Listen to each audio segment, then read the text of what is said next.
নমস্কার বন্ধুরা, কেমন আছেন সবাই? আশা করব বন্ধুরা যে যেখান থেকে আমার এই ভিডিওটা দেখছেন সবাই সুস্থ এবং ভালো আছেন। আর আমিও আপনাদের ভালোবাসা ও আশীর্বাদে মোটামুটি ভালো আছি।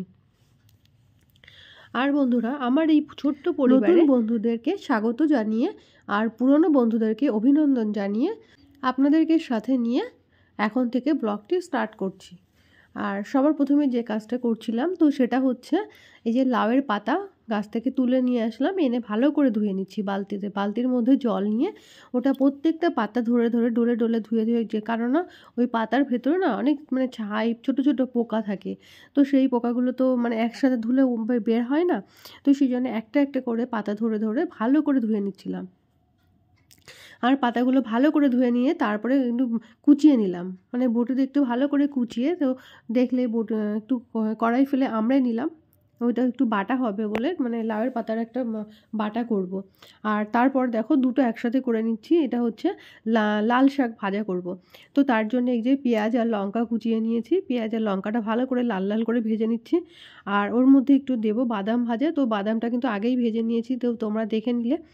আর এবার দেখো কোচানো লাল শাকটা কড়াই দিয়ে দিলাম, এবার লবণ হলুদ দিয়ে একটু হালকা নেড়ে চেড়ে ঢাকা দিয়ে দেবো। আর দেখো ঢাকার আগেই কিন্তু অনেকটাই জল বেরিয়ে গেছে, যেহেতু শাকটা খুব কচি ছিল, একদম সদ্য আর টাটকাও ছিল। আর এই শাকগুলো না একদম কমে যায়, যেহেতু কচি শাক সেই জন্য। আর বাদামটা ছড়িয়ে দিয়ে এবার ঢাকা দিয়ে দিলাম, ওটা হতে থাকলো। আর আমি এই যে আগে থেকে লাউ পাতা একটু আমড়ে নেওয়া, যে হালকা তেলের উপরে লঙ্কা আর একটু কাঁচা লঙ্কা আর কাঁচা লঙ্কা আর রসুন দিয়ে ভালো করে বেটে নেব ব্লেন্ডারে। আর এটার মধ্যে আমি আজকে আমি নিরামিষভাবেই করছি। আর এটা চাইলে তোমরা একটু চিংড়ি মাছ দিয়ে যদি করো তাহলে আরও সুন্দর লাগবে। তো আজকে আমি যেটা করছি সেটাই তোমাদেরকে দেখালাম। এটা হচ্ছে দেখো কালো জিরে একটু ফোড়নে দিচ্ছি। আর এই যে হলুদটা দেওয়ার কারণ হচ্ছে তেলটা না ছেটায় সেই জন্য আর কি। না হলে না, এই যে হলুদটা দিলে একটু ছেটায়, কম ছেটায়, না হলে আরও বেশি ছেটাবে। আর এই যে ভালো করে লবণ হলুদ দিয়ে, লঙ্কা তো দেওয়াই আছে, আর চাইলে তোমরা একটু গোলমরিচ অ্যাড করতে পারো। তো আমি বেশি লঙ্কা দিলাম না, যেহেতু আমার ছেলে খেতে পারে না। আর সেই জন্য আমি অল্প আমাদের মতো করে দিয়েছি। আর ভালো করে এটা ভেজে নিতে হবে। ভাজা ভাজা হয়ে গেলে দেখো শুকিয়ে গেছে। আর এটা আর একটা রসুন দিয়ে আমরা খাচ্ছি। আমার কর্তা কাঁচা রসুন দিয়ে ভালোবাসে খেতে, তো সেটাই করছিল। আর সকালবেলা খেলাম কিন্তু যে লাল শাক ভাজা আর এই যে লাউয়ের পাতার বাটা দিয়ে। আর এই যে দেখো আমাদের বাড়ির একটা নারকেল গাছ, একটু ভীষণ নারকেল হয়েছিল, সরি নারকেল না, ডাব হয়েছিল। আর এই ডাবগুলোই বেচে দেওয়া হচ্ছে, দেখো কতগুলো ডাব হয়েছে। আর এই যে ডাব বেচা হচ্ছে, ওই যে ডাব নিতে যারা আসে ওরাই গাছে উঠে ওরাই ছোট মাছ এনেছিল, ওইটা ঝাল করে উঠতে পারি, মায়ের কাছে যাবো আজকে পিঠে খেতে যা দেওয়া। আর এবার দেখো আমার ছেলে তোমাদেরকে কিছু দেখাবে। হ্যালো বন্ধুরা, তো দেখো আমার বাবা আজকে আমার জন্য কি এনেছে। তো প্রথমে এই কেকটা, এটা আমার টিফিনের জন্যই এনেছে। আর এই দুটো কেক, এটাও আমার টিফিনের জন্যে। আর এটা হলো তোমার, এটা কিন্তু হাড়ি ভরে মুক্তি দিয়ে, আবার এটা একটা কি, এটা ও এটা কি গো, এটা হচ্ছে জয়নগরের মোয়া। ও এটা জয়নগর মোড়, আবার লেখা আছে, তুমি পড়তে পারো না? হাটকিটা আটকানো, আটকানো আছে? হ্যাঁ আটকানোই তো আছে। খোলো তো দেখি, খোলা যাচ্ছে? কেমন করে খুলবো? ও আঠা দিয়ে মারা আছে।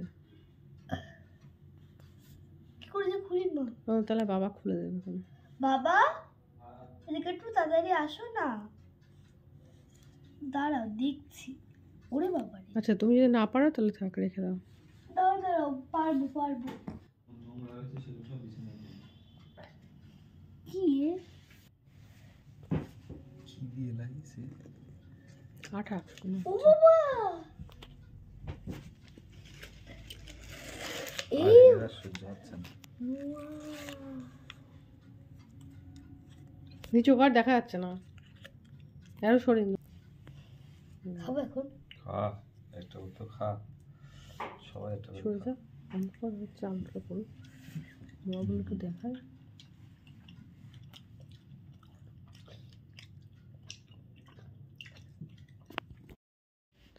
আর চলে আসলাম সন্ধ্যাবেলা মায়ের কাছে, কাস্তে পোড়া খেতে চেয়েছিলাম আমি অনেক দিন আগে। তো মা বলল যে তুই খেতে চাইলি তো একদিন না খাওয়ালে মানে মায়ের মনটাও খারাপ লাগছিল। তো সেজন্যই আর কি উনিও একদিন করলো। মা আর কি বলছে যে আজকে মানে অ্যারেঞ্জমেন্ট করেছি তো আসিস, একটু খাওয়া দাওয়া করে চলে যাস না হয়।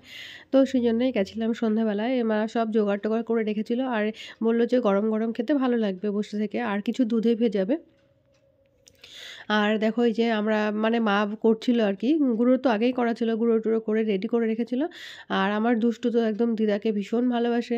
তো দিদা মানে পিঠে করছে আর ও একদম উনুন পিঠে বসে দেখছে দিদা কীভাবে করছে। আর দিদা যা করে তাই ওর খুব ভালো লাগে, ও ভীষণ ভালোবাসে সেটা খেতে। যদি খারাপও হয় তবু খেয়ে নেয়।